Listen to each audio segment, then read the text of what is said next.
Nouveau récit d'un exorciste par Don Gabriel Amort. Introduction.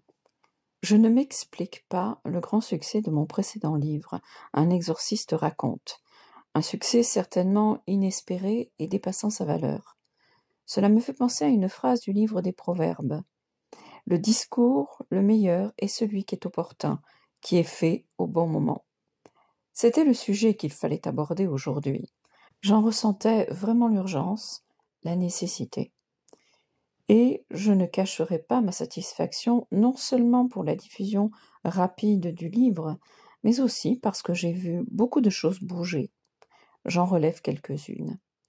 Il y eut un grand nombre de recensions et surtout d'interviews qui ont largement répandu les idées fondamentales contenues dans mon livre. J'ai pu organiser une rencontre entre exorcistes qui a été très utile en tant qu'échange d'idées. Peut-être n'y a-t-il pas eu une telle rencontre depuis des siècles. Chacun s'est formé lui-même en autodidacte. J'ai aussi l'impression que quelque chose bouge à un niveau plus élevé. En effet, durant les 2 années, 91 et 92, plusieurs nouveaux exorcistes ont été nommés dans des diocèses qui n'en avaient jamais eu auparavant. Étant donné que ce sujet présente un grand intérêt pour les prêtres et les laïcs, j'ai pensé utile de poursuivre l'étude de cette question dans un 2e volume. Je crois ainsi rendre service et je suis très heureux que des exorcistes et d'autres personnes du monde catholique donnent leur contribution écrite. Peu à peu, j'espère qu'il se constituera dans les milieux catholiques un ensemble de livres pouvant fournir une information suffisante sur ce sujet jusqu'ici négligé, ce qui n'était pas le cas dans le passé. Nouveau récit d'un exorciste, en un premier temps, j'avais pensé me limiter à un seul volume d'épisodes commentés. Ensuite, j'ai vu la nécessité de développer davantage certains points sur lesquels je ne m'étais pas étendu pour éviter que le livre ne devienne une brique. La base du contenu de ce nouveau volume est toujours mon expérience personnelle, poursuivie avec l'aide du père Candido Amantini. Mais j'ai tenu également compte d'autres expériences faites par d'autres exorcistes, de leurs suggestions, de faits vécus par eux, et je les remercie pour leur contribution. Les épisodes ou récits ont été placés en annexe des différents chapitres, mais ils sont fondamentaux à cause de leur exemplarité. J'ai choisi les faits qui m'ont semblé les plus significatifs. Il s'agit d'épisodes récents et parfois encore en cours. Je n'ai rapporté que des choses réelles, même si j'ai modifié les noms et tous les détails qui auraient permis de reconnaître les personnes. Je prie le Seigneur pour qu'il bénisse également ce livre. Je souhaite qu'il soit largement diffusé, si c'est pour la gloire de Dieu et le bien des âmes. Dans le cas contraire, je préférerais que ce livre ne soit pas diffusé du tout. Signé Don Gabriel Amort. On demande un exorciste. Lorsqu'en juin 1986, le cardinal Poletti me nomma assistant du père Candido Amantini pour le seconder dans son ministère d'exorciste, un monde nouveau s'ouvrit à moi, jusqu'alors totalement inconnu. Il ne faudrait pas penser que mes impressions proviennent principalement des cas limites, des phénomènes étranges, auxquels on ne croit que si on les voit. L'impression la plus forte et la plus durable pour un exorciste débutant, c'est d'être mis en contact avec un monde de souffrants, davantage dans l'âme que dans le corps. Un monde de personnes qui approchent le prêtre avec confiance et disponibilité, qui ont besoin d'aide et de conseils. Dans la majorité des cas, la tâche de l'exorciste est de réconforter, d'éclairer, pour écarter de fausses peurs ou supprimer des comportements erronés, comme le recours aux mages, aux cartomanciens, etc. C'est de ramener les âmes à Dieu par une reprise régulière de la vie de foi, de prière, de fréquentation de la messe et des sacrements, ainsi que de la parole de Dieu.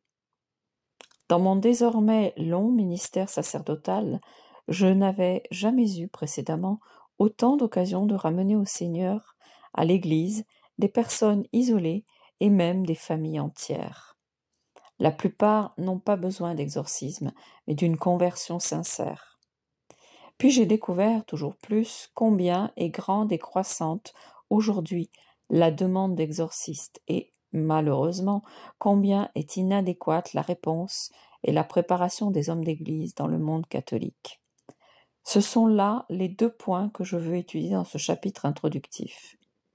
Mais auparavant, il me faut me répéter sur un autre fait, pour moi extrêmement significatif, qui a soudainement augmenté ma connaissance dans ce domaine, me donnant la possibilité de contact à un niveau international et non pas seulement italien. Mon livre, Un exorciste raconte, est paru à la fin de septembre 90. Je n'imaginais pas que ce serait une bombe. Quelques jours plus tard, j'ai rencontré un prêtre vers la cinquantaine.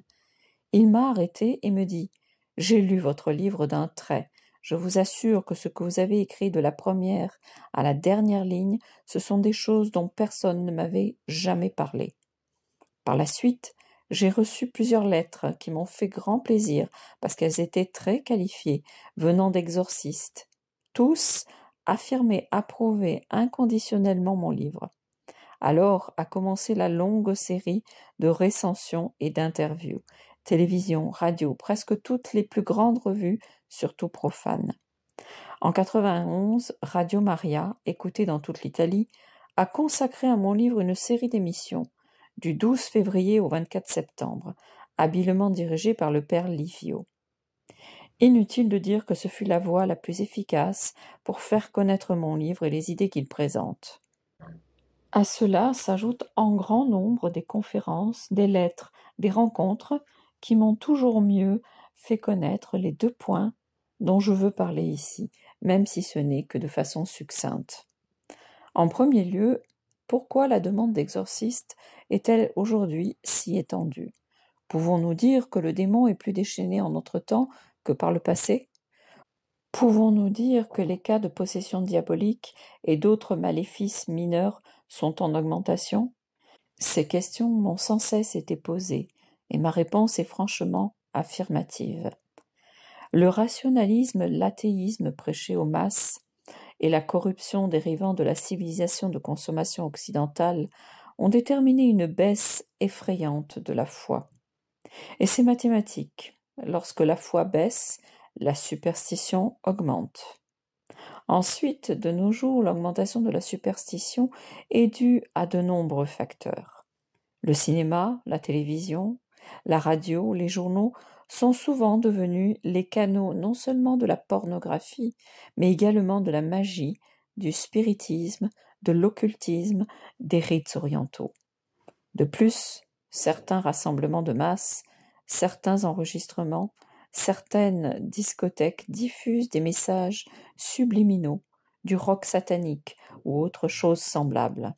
Les conséquences les plus flagrantes ont été mises en lumière par la police lorsque certains excès sont allés jusqu'au délit. Dans tous les journaux d'Occident, la rubrique la plus lue est l'horoscope. En Italie, nous sommes bien placés pour savoir que la législation sur l'avortement et la diffusion de la drogue sont 2 plaies souvent liées à des maux sataniques.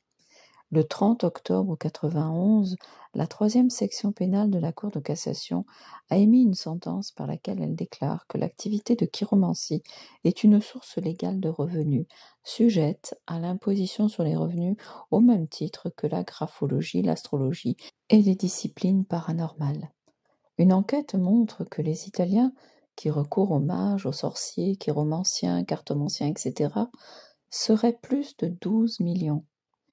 Il n'est pas facile d'établir des statistiques, mais ce chiffre, qui semble plus que certain, a été avancé lors du congrès de Pérouse sur magie, nouvelle religion et ésotérisme en Italie, qui a eu lieu du 1er au 3 mars 91. Ajoutons à cela l'explosion des sectes sataniques et également le fait que les gens n'ont aucun moyen de se défendre, ni du côté de l'État, ni du côté des hommes d'Église. Mon souhait est que ces 12 millions d'Italiens, au lieu d'aller voir des mages, s'adressent aux prêtres. Mais pour le moment, leur foi chrétienne est réduite à l'état de faible lueur. En second lieu, selon un sondage Ipsos réalisé à la demande des revues Famille chrétienne et Jésus, il y a le fait que seuls 34% des Italiens croient en l'existence du démon. Et d'ailleurs, quel accueil recevraient-ils? Une autre revue, Vita Pastorale, de janvier 92, a publié un article intéressant du spécialiste Armando Pavese, dans lequel il est dit, entre autres, que les opérateurs de l'occulte seraient plus de 100 000, se présentant comme de vrais professionnels et ayant une grande expérience. Les prêtres, eux, sont moins de 38 000, et dans ce domaine, ils sont de véritables analphabètes. Je donnerai en annexe un aperçu du calvaire vécu par des chrétiens dans la recherche d'un exorciste, et comme il est difficile d'être simplement écouté avec ce minimum de compréhension que la charité chrétienne exige. Nous nous trouvons ici devant une ignorance injustifiable sur laquelle je veux m'arrêter un moment, comme je me suis arrêté sur le recours grandissant aux mages. C'est le second point de ce chapitre. Depuis un certain nombre de décennies, l'exorciste a quasiment disparu dans le monde catholique, contrairement à ce qui se passe dans certaines confessions de la réforme protestante. Il ne me semble pas offensant à l'égard des évêques de dire que je constate un état de fait. La quasi-totalité de l'épiscopat catholique n'a jamais fait d'exorcisme et n'a jamais assisté à des exorcismes. D'où la difficulté plus grande de croire à des phénomènes auxquels même nous, exorcistes, nous pourrions croire si nous ne les avions pas vus. C'est vrai, les Saintes Écritures sont très claires sur ce point. Il y a la pratique et l'enseignement de toute l'histoire de l'Église. Il y a les dispositions du droit canon. Mais contre la pratique et l'enseignement de l'Église a été érigé le mur du non-exercice de l'exorcisme. Je parle en règle générale, car il y a toujours eu quelques exorcistes. Et contre les enseignements des Saintes Écritures a été érigé le mur du silence, ou pire encore, l'interprétation erronée de certains théologiens et exégètes. Les prêtres, parmi lesquels les évêques aussi sont choisis, devraient être instruits en cette matière lors de l'étude des diverses branches de la théologie. La théologie dogmatique, en parlant de Dieu créateur, il devrait aborder aussi l'existence des anges et celle des démons, et ce que les Saintes Écritures et l'enseignement de l'Église nous disent à ce sujet. La théologie spirituelle, quelles que soient ses subdivisions, traite soit de l'activité ordinaire du démon, des tentations, soit de son activité extraordinaire, qui comprend tous les maléfices jusqu'à la possession diabolique. Et c'est là que sont enseignés les remèdes, y compris les exorcismes. Il suffit de se reporter par exemple au traité très connu, encore valable aujourd'hui, de Tanqueray et de Roseau-Marin. Cette omission dans l'étude de la théologie spirituelle, qui dure depuis plusieurs décennies, est cause également d'une forte baisse de la direction spirituelle au sens propre et véritable. La théologie morale devrait instruire aussi sur tous les péchés contre le premier commandement, parmi lesquels se range la superstition. Elle devrait éclairer les fidèles sur ce qui est conforme à la volonté de Dieu et sur ce qui lui est contraire, comme la magie, la nécromancie, etc. Les Saintes Écritures sont très claires à ce propos, et elles usent de paroles très dures contre ces péchés. Il n'est que de penser à la liste présentée par le Deutéronome, qui stigmatise ces pratiques par cette condamnation. Quiconque fait cela est une abomination pour le Seigneur. Mais beaucoup de moralistes de nos jours ne savent plus distinguer le bien du mal. Ils n'enseignent plus ce qui est péché mortel et ce qui ne l'est pas. De ce fait, les fidèles n'ont jamais entendu parler de semblables interdictions. Il suffit de consulter les dictionnaires de théologie morale parus récemment à la rubrique « Superstition ». On n'y trouve aucune explication claire. J'ai demandé à plusieurs prêtres d'âges différents s'ils avaient approfondi ces sujets et comment dans les 3 traités de théologie susmentionnés. Ils m'ont seulement répondu qu'ils n'ont jamais entendu parler de ces questions. Pour combler cette grave lacune, il faut revoir les programmes d'études des séminaires et des collèges. À la carence dans les études et au manque d'expérience directe, il faut encore ajouter, ce qui aggrave la situation et explique le point où nous sommes arrivés, la diffusion d'erreurs doctrinales enseignées directement par certains théologiens et exégètes, erreurs qui provoquent des doutes sérieux quant à l'existence même du démon et davantage encore quant à son action. Ces erreurs, qui sont présentées comme des interprétations mises à jour, vont même jusqu'à nier les délivrances du démon opérées par le Christ, les considérant comme de simples guérisons.